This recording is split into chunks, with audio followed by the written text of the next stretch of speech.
Bonsoir. Pourquoi je vous parle aujourd'hui? J'ai pensé à ma mère. J'ai pensé à ma mère il n'y a pas longtemps. J'ai pensé à ma mère à la fin de sa vie. À la fin de sa vie, elle n'allait pas bien, elle était fatiguée, elle voulait faire de la rééducation. Le médecin l'a envoyé dans un centre. Et dans ce centre, le médecin voulait faire des économies. Et il estimait que ça ne valait pas le coup d'investir dans des matelas alternating pour les handicapés, notamment les sclérosés. Bon, le matelas alternating, pour ceux qui ne savent pas ce que c'est, j'explique, c'est un matelas qui bouge, qui est relié à un compresseur électrique, et l'air circule.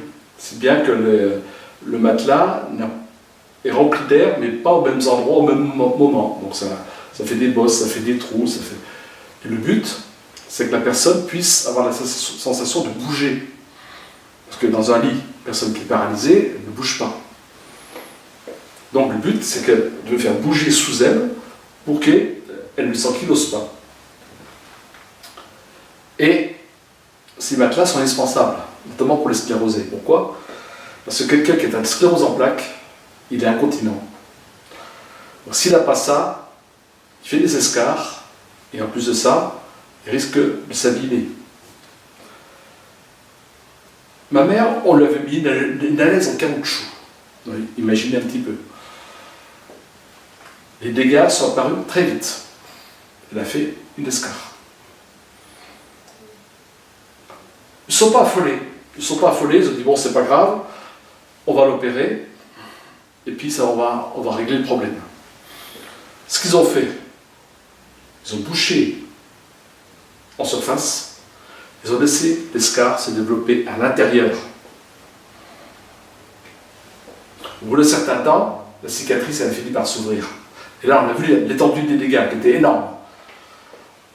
Pour ma mère, c'était le début de la fin, je précise. Mais ce que je veux dire par là, c'est que dans nos vies, on fait la même chose. Souvent, on dit, il ne faut pas montrer ses sentiments, il ne faut pas montrer qu'on est faible. Il faut montrer qu'on est fort, il faut montrer qu'on arrive à faire face. Et on laisse des plaies s'ouvrir à l'intérieur. Et pour donner le change, on les ferme à l'extérieur, pour qu'on ne les voit pas. On bouge la cicatrice. Sauf que la plaie se développe à l'intérieur. Et au bout d'un certain temps, la cicatrice finit par craquer. Et là, l'étendue des dégâts est énorme. C'est là qu'on s'en aperçoit. L'idéal, c'est de dire, voilà, j'ai un problème, ou il y a des choses que je ne sais pas faire, qui peut m'aider? Qui a connu un problème équivalent et veut en discuter avec moi? Donc ensemble, on trouve des solutions. Quand vous êtes clair, et seulement quand vous êtes clair, tout ce que vous voulez réaliser dans votre vie peut se réaliser. C'est un des principes du test de la passion. N'attendez pas que les plaies se développent en vous et n'essayez pas de les faire semblant comme si elles n'étaient pas là. Osez. Osez être vous. Vous, soyez vous. Osez dire, voilà, je suis là, c'est là que je veux être. Qui peut m'aider à passer de là à là? Quel petit pas je peux faire tous les jours pour arriver de passer à là, pour aller là? Ça, c'est constructif.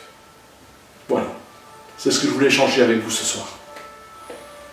Si vous voulez en savoir plus, venez sur luipourelle.com, on en discutera.